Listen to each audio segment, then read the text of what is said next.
wife and I had a little bet. And she says, a lot of you will recognize that music. So by round of applause, who recognized that music? Great, I lose again. She's always right.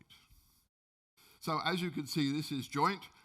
Obviously, I've been doing most of the talks, but really a lot of the information I'm going to be presenting to you today is based on her experiences.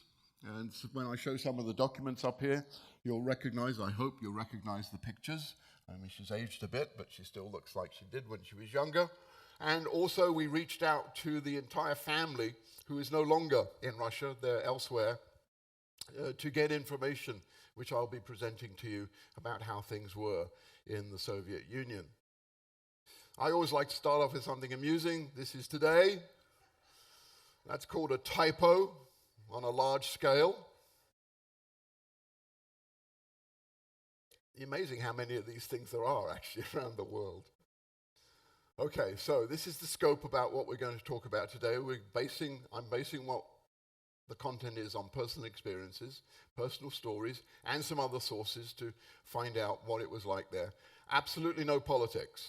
And if we do have any time for questions, which I doubt because I generally fill up the time, don't ask me. And when there's questions outside, if you see us around, again, don't ask me. No politics concerning this particular presentation. Who are these people here? This is my father and mother-in-law. There, here they are, celebrating their 50th. That was their 50th, wasn't it? Yes, that we went to Israel for.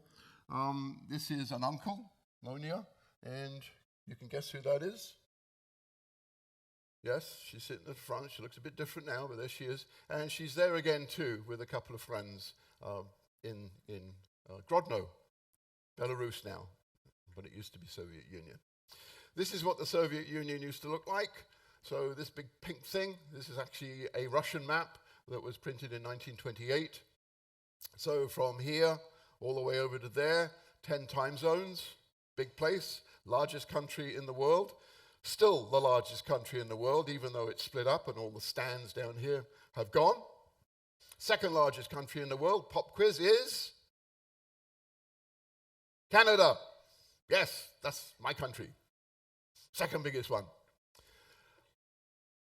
That there, really interesting. That's how much gold and silver and iron is buried in Russia today. They've got an enormous amount of resources there. A very rich country indeed if they wanted to. So we were around here and we sailed across here and we're about here now, just to put things in perspective for you. Where my wife comes from is this area here. It used to be Poland before the Second World War, but now it isn't. Now listen to this and also read the words.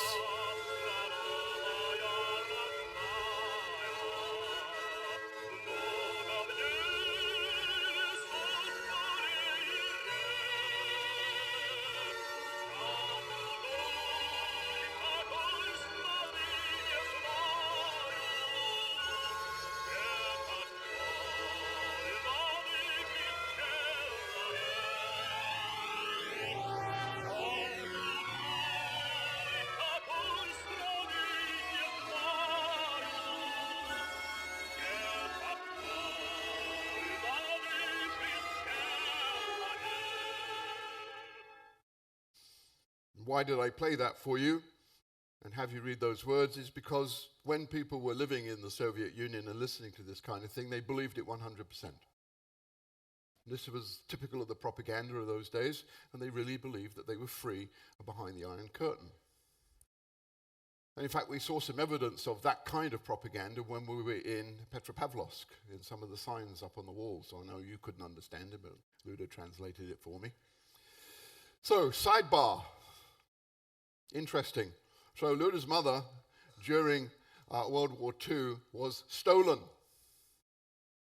away by gypsies, and Luda's grandmother, in payment for the stolen baby, received a sack of potatoes. The idea was that the sack of potatoes would keep the other children alive, and you didn't really miss this one because she was going to die anyway. Luda's grandmother went and retrieved the baby, my mother-in-law, and kept the potatoes. So everybody got fed. Now, why am I telling you that? Well, obviously, if my mother-in-law had been stolen away and lost to the gypsies, there would be no wife down there. But there is. So thanks to your grandmother for being so tenacious. And this is the sort of thing that she would have recovered her from. So this is the time period we're going to look at. These are the rulers, and I said there was going to be no politics, but this is just history. This is the rulers. It's a little bit confusing, but this is generally the rulers that they were, and you'll recognize some of those names, especially in the early days. And this is the time period that we're going to be covering today in the Soviet Union. So not before and not after, although there is a couple of exceptions slightly just to make a point. But that's the time period we're going to look at. Now, this is something that nobody understands. And in fact, last night, when I was going through this and this morning too, I said, well, what's the actual translation for this word? This word here, which is written in Cyrillic, is pronounced blat. And it's actually untranslatable as a single word. It is a concept. And what is that concept? That concept is that you are in a position to be able to help somebody in some way, or you are going to use something to influence somebody who is in a position to help you in some way. And we'll see examples of what this is. This was pervasive through the entire Soviet society. So it covered all of these things here. There was also something else that Blatt was involved with, and that was because everything was set down by rules and regulations in terms of the industry. There's a certain number of jobs in a certain number of industries. The people who were less than scrupulous could fill these jobs with phantom employees and take the wages and pocket it, or that other people could in fact pretend to be working there so they could put experience down on their resume, per se, to show that they'd done something when in fact they hadn't done anything at all. This is all connected with Blatt. So, for example, if you worked in a food store, you had Blatt because, well, you'll see when I talk a little bit about food stores, you could provide favors to people, and in return, of course, you would get something back from them. You could also take some of the produce home and use it for trading. That was one of the things that was also pervasive in Soviet society. If it moved, you could take it, and then you could use it for yourself. Here's another example. As I said, only in the USSR. Samuel is my father-in-law, and there is a waiting list for accommodation in those days, and that waiting list could be very long, and so he was able to approach someone and adjust the accommodation wait, and in this particular instance, this was a cash award to try and help move it up. Yes, you've heard about this, right? Well, this is actually a queue to Lenin's tomb, so it's not really the right thing. But yes, there was queues for everything that was deficit in the planned economy. That doesn't mean everything. It is only for the deficit items, so it could be for certain foods, it could be, say, for boots, definitely cars. When I get to cars, you'll see about that. But no, not true at all. Here's some pictures from the early days, and you can see, well, there's a lot of people in this place, but that's not a queue. No, there were not queues all the time. So if you thought everybody had to line up for everything all of the time, that's not true. It happened some of the time, but not all of the time. But when there was a queue, it would be something like this. This is what somebody would say. You'd find out where your position would be in the line, get yourself in the line, and then try and figure out what was at the front of the line. Because you know it might run out, so get in the line and get some. And that could be for boots. Salaries. So at the time, 1 ruble was worth about 1 US. So it doesn't really help because it's such a different economy. But nonetheless, they've given you the conversion there. So how much would somebody make? Well, this is the average wage, anywhere from 100 to 200 rubles per month. A cleaner would get much less, say 70. An official in the government would get, say, 350. And if you were very highly qualified, then, we're up at the top end here, maybe about 600 rubles a month. And, of course, it's a decimal system, so the ruble is divided into 100 parts called a kopeck. And things were as cheap as 1 or 2 kopecks, as you'll see when I go through some of the costing. That's a 5 kopeck piece. No longer exists in that form. So here are some costs. some salaries. So that's my father-in-law, that's my mother-in-law. These are uncles and cousins of my wife, and this is information that we got from them. So he started off as an engineer, and in the early days, all he got was house and food, no salary at all. Then he became a master engineer and ended up being a general manager of a very large plant, a building plant that would build other plants, in fact, huge ones. As you see, he's earning 300 rubles a month. My mother-in-law, an accountant in the beginning, 80 rubles a month, and she became chief accountant of Grodno and the surrounding area. Very responsible job, 180 rubles a month. Mila, an aunt, worked in the passport office, and for the entire career there, she earned a fixed amount, which was 80. Doesn't sound like much, right? And you can see the other figures there, too. The other thing that was different, too, in many positions, they would often get a bonus at the end of the year, a sort of a 13th salary. So you might get an extra month's salary or a completion bonus, and it could be in that range there, anywhere, say, from 300 to 900 rubles. So that's a nice little windfall that these people could get, too. Doesn't sound like much. Well, here's the good news. Who likes income tax?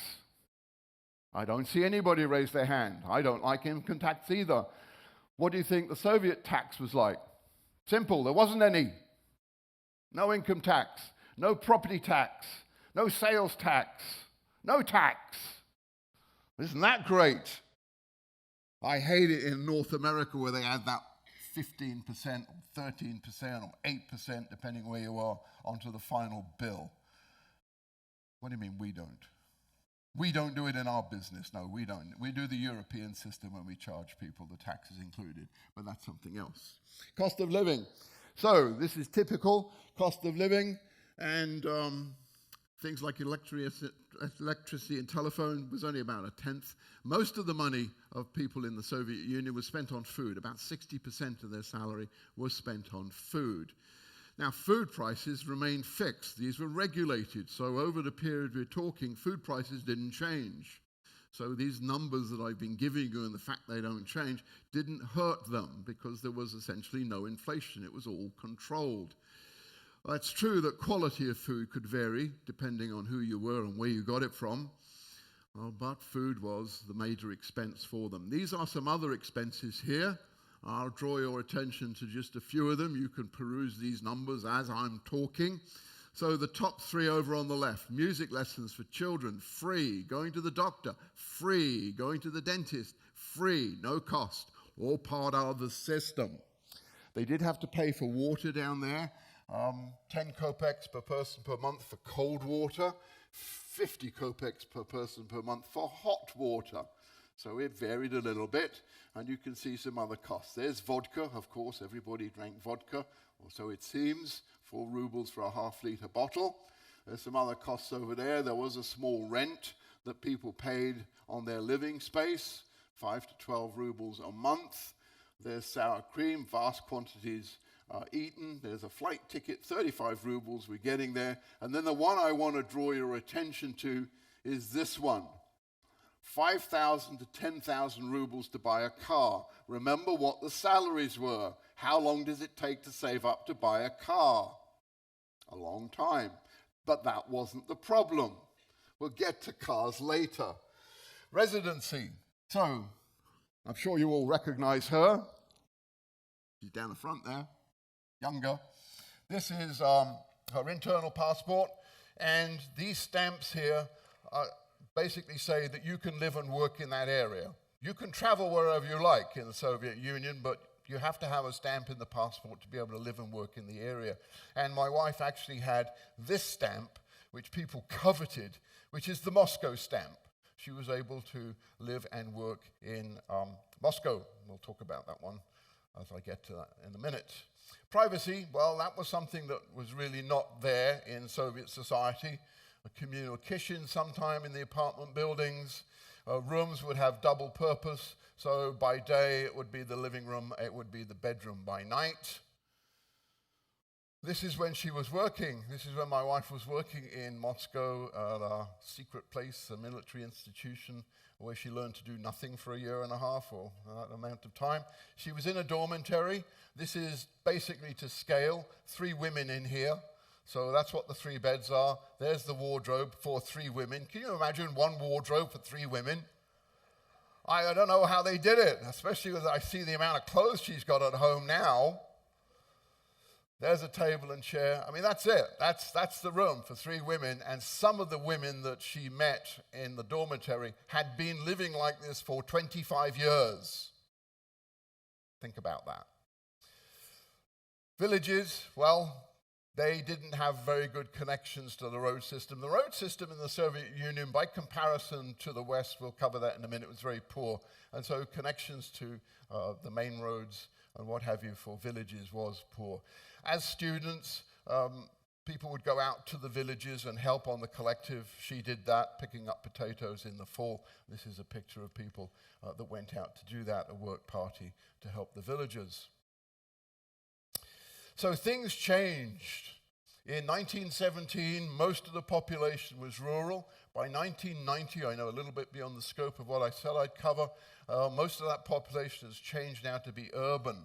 As a result, things have changed drastically there now, and we have a lot of abandoned villages left behind that used to be populated. We were fairly close to that one in Kamchatka. That's an apartment building and ready to fall into the sea. It's just been abandoned. People have left it and gone into the towns. These are some utilities, and this is the percentage access to them. So this is state provided, and this is private. Yes, there was a little bit of private provided. And as you can see, these numbers are not 100%, nor do they add up to be 100%. And the one that, of course, I think surprises most of us, if you add these 2 numbers up, what do we get? We get 49%, meaning more than half of the people didn't have access to a telephone, something we take for granted. Well, of course, that's changed today, but we are talking back in time. And you see some of the other things there where they didn't have access to something that we take for granted. Living space, well, this is a party, but nonetheless, it makes the point. Some of these apartment buildings would hold 2 or 3 families. An apartment building may hold several generations. And in fact, this is true of my wife's family. There was more than 1 generation. How many did you have? 3, 4, 4 generations? 3, 4, 4. Thank you. 4 generations in her apartment. But it was, by standards, not a bad one. This is the state-allowed amount of space that you would get, 9 square meters per person. So a 30 square meter apartment would accommodate 3 people. Now here's the kicker. As the family got bigger, you didn't necessarily qualify for a bigger apartment. In fact, as the family got bigger, the space requirement kept coming down, and so you couldn't move to a bigger one until basically you got the equivalent of 10 people in the first apartment. So it got crowded. And then you would qualify for a bigger apartment, but you didn't get it straight away. You had to go on a waiting list, and that could take time. So there was a waiting list. These were free in as much that you didn't buy them. There was a small rent on them. We covered that. But to get on to the waiting list for an apartment could take you up to 25 years. Say that again, 25 years to be able to move. No mortgages. Who likes that idea? I do. No mortgages. The other interesting thing about the apartments too, providing your family didn't outgrow it, it was inheritable. So at that time, you could pass the apartment on to your children and your grandchildren, and that in the Soviet system, that would have been deemed to carry on for infinity. But of course, the Soviet system's gone. So that's not going to happen. These are the Khrushchevkayas. I've probably said that wrong. But these were prefabricated apartments that were being put up in the 60s. And as you can see, there it is. It's being loaded in. Here you see a plan of it. No elevators in these at all. You're expected to walk up. They've only got 2 rooms, thin walls, not really very nice. That's the area of the kitchen with a small bathroom. That's the total. So this is the 1 room. This is the 2 room. And you could, as I said, have multiple generations staying in such a small place. Not uncommon at all. So here's an example. One of Luda's uncles had to wait 8 years to get an apartment, even though a very influential blat had been applied. A little bit later, in the 80s, in fact, one could start getting things in cooperatives, so a little bit of privacy was coming in here. in terms of being able to secure something. This is a Soviet doctors' cooperative where people were buying it. But that didn't happen until later. Now, pretty much everybody had a dacha. And when you say dacha, you think of this palatial palace in the forest. No, that wasn't it at all. The dacha really was a place where you might have a shed and an area for growing food. So you would augment your diet with things that you grew. And preservation, making compots and what have you, was a big thing. So this is the size that people would be allowed to have. But how do you get there? Well, you think, just hop in the car and drive off. Well, most people didn't have a car. So how do you get there? You had to use public transport, and maybe the public transport took a long time to get there. Maybe it even didn't go to where your dacha was. So if you had a car, you had blat, because you could transport people. And for that transportation, you could get favors back, of course. I do like the music here. Now, despite what you think, yes, religion was basically outlawed, but some of the churches did actually continue to operate. It varied from religion to religion and region to region. It changed over the period of decades, sometimes a little bit more freer, other times less freer, but there was still religion going on. Now, if you were sort of caught going to church, that you can forget it in terms of party advancement. You weren't going to go anywhere in society. And if you're thinking of churches and marriages, no, that didn't happen. We'll cover that in a minute. So there's a sign over here. There's my wife there, younger, in a fur coat. There's a sign there, and these things pervaded all over. And this is the kind of thing that they saw printed everywhere, and it just reinforced the propaganda of the Soviet system. So that says Lenin's name and achievements will live for centuries. Well, he still keeps living. At least his reputation keeps living. So here is actually a picture from my wife's wedding. There she is. And this is signing the registrar. It's a civil ceremony. That's where all weddings were done in the Soviet Union. They were all civil down in some local place. And the celebrations could last anywhere from 1 to 5 days or 7 days even. In my wife's case, her first marriage, the celebrations lasted 3 days. Very different in the second marriage. I think our celebration lasted about an hour down in the local gelato from the registration office in Ottawa. So kind of different. Families, this is my daughter and my wife there, and this is Irina. As you can see, these areas didn't have very many children. 90% of them had small families. It was the other regions of the USSR, the stands, where the families were very much bigger, the Asian regions of the USSR. But the European regions were much smaller, and that maintains today. Education. So this is my wife's class, and one of these children is her. Well, it's actually this one. And she's over here. So she goes from student to being teacher during her career. And teachers actually had power in the Soviet system. It was also a calling, if you like. A teacher could actually influence whether you were static on the list, whether you got moved up on a list, or if you got put down on a list, because they had control over the child's education, and really very different from what you think of as a teacher. I'll cover that a little bit more here. So every child was encouraged to have at least 3 clubs after school, and here's some examples of the kind of things that you would do after school. And if your child wasn't going to one of these after school, well, then the teacher would come into the parent's house, interview them, find out why, and encourage them to fix the problem. And if they didn't fix the problem, that could be detrimental to the family in terms of any waiting list they might be on. And she could issue a certificate if they were doing really good, and that would help them advance up a waiting list or even improve their lot at work. So they really did look after their children, at least in terms of education in the Soviet system. Christmas, well, there wasn't Christmas. It was banned. This is not a Christmas tree. This is a New Year's tree. Christmas was banned in 1928. They brought it back in 1935, but not as Christmas. It was a New Year's celebration, and today, to this day, New Year is still more important in that area.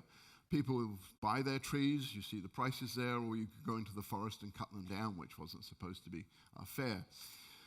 Along with New Year, we have the equivalent of Father Christmas or Santa Claus is Ded Moroz and his granddaughter, right? Snegirochka. And I said that wrong too. But there we go. Here is a New Year's tree. This is Ded Moroz here. This is Ded Moroz here with his granddaughter. And the color of the costume, it really is immaterial. It varies from region to region, depending on what legend is behind that particular character in the region. So there's really no significance to it, but they are lovely. Jobs, well, everybody had one. There was no homeless people, not allowed. You had to go to work. And so you could take things home, maybe, to help bartering. So depending what job you had, that could be interesting. So some examples there of what you could take home and use to help yourself in bartering with somebody else. Men and women during this period were considered equal, and in fact in this picture, he's the worker, she's the supervisor. There was supposed to be no sexism. Unfortunately, that wasn't 100% true, but that was the way it was supposed to be. This is the work ethic. So the best job was one where you could go and do nothing and maybe take some stuff home. That was the best job for most of the people in the Soviet Union. There were really three types of workers there. There was those that had a calling, such as school teachers. There were those that wanted power, and so they were in the government and they worked their way up, or maybe even in the police force. And then there was everybody else. And the everybody else didn't want to do much, and this cartoon kind of gives you the idea, where most of them are sleeping on the job, or even drinking on the job, or taking something home. Private business, no, there wasn't any. Well, except for a little bit of trading of vegetables. There really wasn't any private business. That wasn't allowed. Everything was government owned, and these are all government shops, and as you can see, their stock varied because it was a deficit economy. So that's a shoe store and there's nothing there. So is that one. Almost nothing there. After work, lots of activities. People were very cultural. So these are the sort of things people would do after work and have fun. So this is actually the Hermitage. I'm sure some of you have been there. So people would go to these and look around. And it was very inexpensive to do it in those days. And they would enjoy the culture. My wife used to go theatre hopping in St. Petersburg because the plays and the performances were staggered so that you could bounce from one to the other during a day.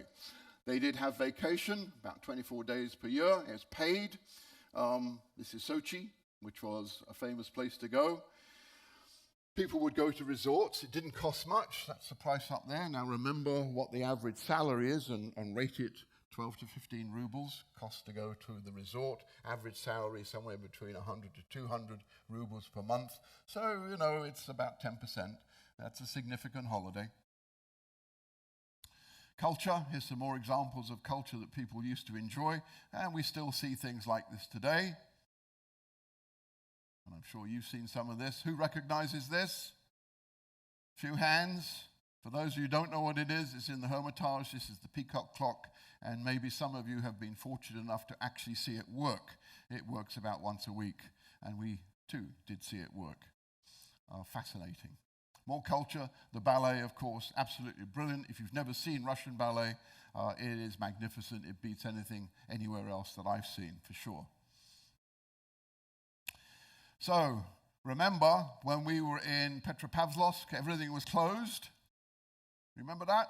Almost everything was closed. That's because it was right after Labor Day, 1st of May. They were still celebrating that holiday. So that was one of the big parades. This is one of the big parades in 1980. This is the other one in October.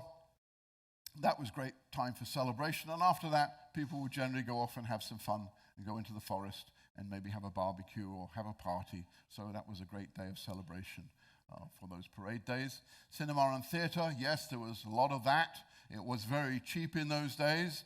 This stamp here is actually this fellow here. This is Mironov, a very famous actor of the time. Now, this is Vysotsky, as famous in the Soviet Union as Michael Jackson is to us. His songs were a little bit on the edge, sort of anti-establishment, and he had a very unusual singing style, which I'm going to let you have a little listen to right now. Но и утром все не так, нет того веселья. Хоп! Или куришь натощак, или пьешь с похмелья, да раз, да еще раз, да еще много раз. You get the idea. This is Alla Pugacheva. In the Soviet Union was actually more famous than the Beatles, well, partly because the Iron Curtain blocked it. She was also one of the most successful Soviet performers. This is how much she's sold, we believe. We're not entirely sure. Hard to get data from that time period. This is her when she's younger in 1970, and this is an example of her in concert in 1978. She's still alive and still performing.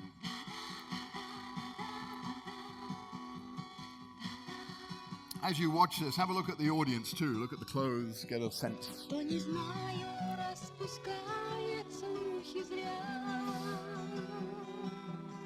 что живу я без печали и забот, что на свете всех удачливее я,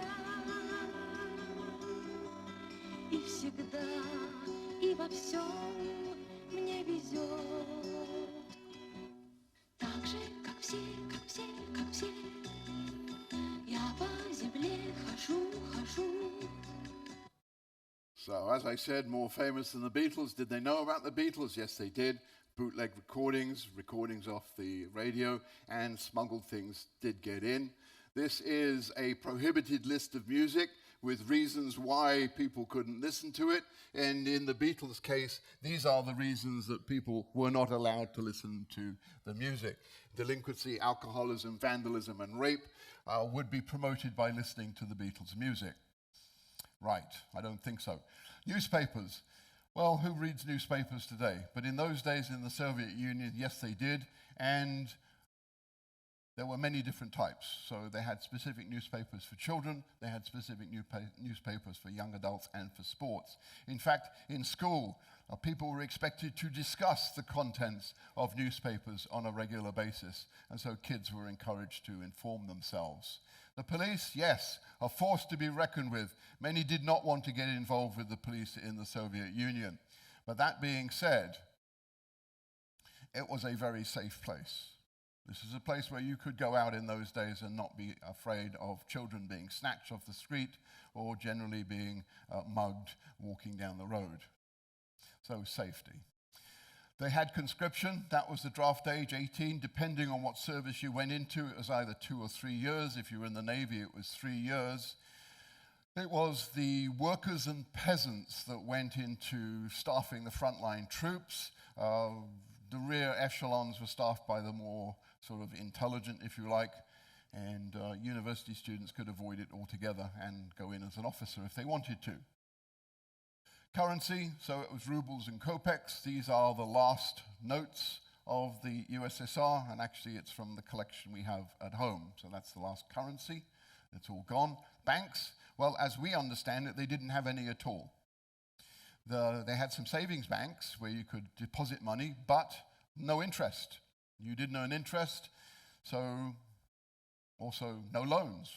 You couldn't go and get a loan from the bank, as we do here. So it was that thinking of banks, not as we understand it. Shopping, as I said, it's a planned economy. So there's one of the lines for something at the front, and in here too. Because it was a planned economy, the cities got more, of course, meaning the villages got less. So sometimes villages really didn't get something they really needed to, and they had to travel to the city to get it. So planned economies don't necessarily work. I said about 60% of the income was spent on food in the Soviet Union. Contrast that with America at that time, about 16% of their income was spent on food. But then don't forget, no taxes, no health insurance, etc., etc. A very different economy indeed. Shopping, well, if you were a senior party member, you could, or if you were in a special category, you could go to special stores. This is one here. in 1960, and this is also inside one here looking at electronics. So equality wasn't quite equal throughout society, as I'm sure you already knew. There's the abacus there, the local calculator, and when you went produce shopping, you didn't get to pick it. You took what you were given. So if you fell out of favor with the people that worked in the shop, you didn't get the best produce at all. And vice versa. If you were in favor of them, you'd get some better quality produce. So not like we understand it at all. Selection could, of course, be limited, as you see in this very large store. There's not too much there because of the planned economy. Furniture, well, you just didn't go into the showroom and buy furniture. Oh, yes, I like this settee, have that delivered tomorrow, please. No, what you did was you looked at the model in the shop, because that's what these all are, they're models, and your name went down on a waiting list. And you had to keep coming back regularly to say, yes, I'm still interested in this, otherwise you got dropped off the list.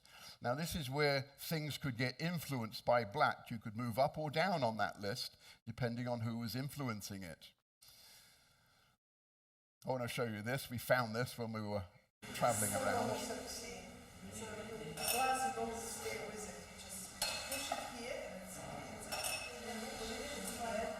your boiler here for washing without syrup. It's one per day.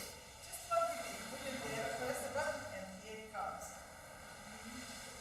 I like it with syrup. It's fricative. So those machines were everywhere, and we found that in Estonia, actually, and it was a real surprise to see that there. TV, exactly the same as furniture.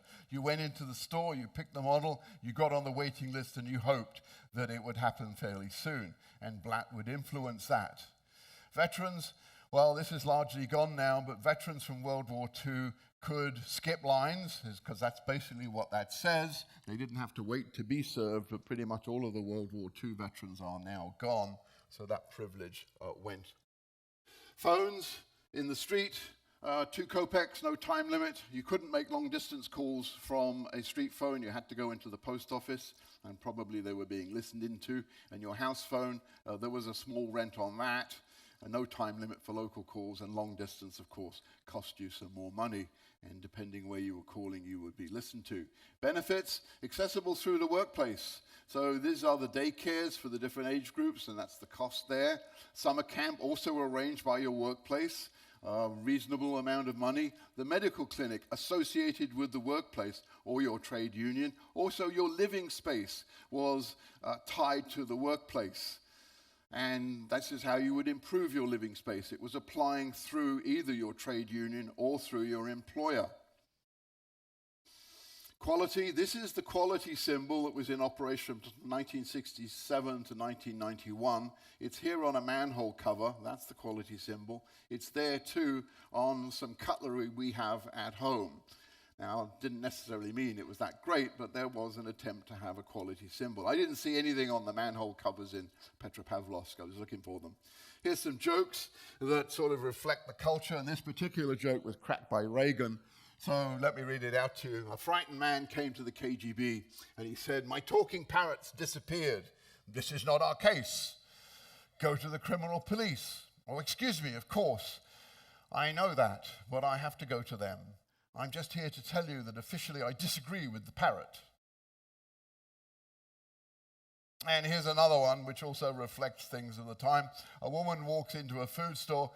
"Do you have any meat?" "No, we don't." "Well, what about milk?" "No, we only deal with meat. Across the street, there is that store where they have no milk." A little bit tongue-in-cheek, but reflective. So car dealership, you want to buy that car, so let's go down to the local car dealership and buy the local Zhiguli or whatever. No, there are no car dealerships. How do you get one? You put a written request in, either through your workplace or through the trade union that you're associated with. You might get a reply in a year to say, yes, your request has been approved, and then you're going to wait. And how long? Well, it really depends. It could be anywhere from 7 to 10 years or even more to get that car. Now, you could buy something on the black market, and then you would have to pay cash, and you would pay more, of course, than the 5,000 to 10,000 rubles that I put up earlier. These are the cars that were made in the Soviet Union. Of course, there were no imports allowed whatsoever. That's totally different now, if you've been to St. Petersburg. No insurance. There was no car insurance, no cost there. Wouldn't get robbed every year by the car insurance company. But if you had an accident, what happened? You had to deal with the police. And the police would come, and depending on who you were and whether they knew you or not, they'd decide who was at fault. It might not be you, even though you were at fault. It could be the other way around. So there weren't too many. This is the statistics for Moscow. So 45 cars per 1,000 households in 1985, 60 per 1,000 in 1991, and it's gone up by almost a factor of 10 in 2009. Not many cars at all. That being said, guess who had one? Yep, that's her, that's my wife. Because of her father's position and some strange circumstances, she actually had a car. So when we met and I learned that she had a car at the age of about 18, I thought, my God, this woman must have real connections. Her father must have been in the Politburo. Well, that wasn't the case, but nonetheless, she did have a car. Often got stopped by the police. In fact, pretty often, right? You got stopped. And here she is next to the car. That's her driving license on the top left. Only 0.8%, as you see there, of households had a car in 1975. They were very rare. Now, if you had a car, it had to go into a garage because otherwise things would disappear off of it. So these are garages, and you may have seen things like this if you've been to St. Petersburg. That's a garage. These are a whole bunch of garages. And where was that garage located? Well, conveniently next to your apartment, of course. No, it could be the other side of town. And so you'd have to either walk or take public transport to get there. That could be a challenge. So that queue, as I said, could last 20 years. And here's a personal story. One of Luda's uncles bought a car for 7,500 rubles and then sold it on the black market for double that. And then when he took the paper bag of money home, he took the money off the top and found the rest of the paper bag was full of paper. Did he go to the police? Of course not. It was on the black market, so he lost on that deal. That's a shame. Roads, well, one of the least forms of transportation used in the Soviet Union. Look here, this is after the period I'm talking about, but it was even worse prior to that. 1995, just under 1 million kilometers of road. It's unpaved. Some of it was not for public use, it was secret. Now compare that to the USA, over 6 million kilometers of road, and look at the size of the countries. So roads really not important in the Soviet Union. And in fact, even in 2012, 27% of them remain unpaved. This is probably the worst piece of road anywhere, which is located here in the center. This is what it looks like during the rainy season, and that's what happens to you if you attempt to drive it. It's ranked 5th in the world for length of roads. It's the largest country in the world. It should be number 1, but it isn't. You had to carry your own fuel on long trips. Here's an example of fueling up for your trip. And I'm sure you've never heard of 76 octane, have you? No, well, that's what they used to use. It didn't cost much. You had to carry your own fuel. So this is a trip that the family regularly made. This is Grodno up here, and this is Zhytomyr down here, which is where the family came from. And typically that trip took 12 hours. If you do the math and the calculations, then probably it should have taken around 7 hours. But the speed limit was low, and you had to go through every town, and the surface of the road wasn't that great. Public transportation. So if you took public transportation, say a taxi or a bus, sometimes the meter was off and the driver would put money in his pocket, another way to make money. And similarly, you may not get a ticket on the bus, but you nevertheless paid. So this is how bus drivers made some extra money too. Transportation, there's the taxi fee, rarely used. This is the bus, an honor system, pretty inexpensive. But unlike buses you're familiar with, if you got off the bus and wanted to get onto another bus, because that's only half your destination, no transfer. You had to buy another ticket. That's the way it was. The bulk of the transportation then was by train. And these are the data from 1910 to 1990. And this is how train travel increased in the USSR. That's the number of passenger kilometers. It's in billions compared to the USA, where train travel just decreased so train was the predominant way of doing it. Luda would often travel from Grodno to St. Petersburg. She'd get on the train at night, sleep on it, kind of like this. It didn't cost much. It would be over 1,000 kilometers. She'd get there in St. Petersburg, do the theater hopping, get back on the train, go back to Grodno just in time for the first class at university. Travel, you needed something like this to be able to travel inside. That's the internal passport. And inside the USSR, travel was completely unrestricted. You could literally go from the furthest western point to the furthest eastern point with no problems whatsoever. However, leaving was a very different matter, and you could not do that without special permission.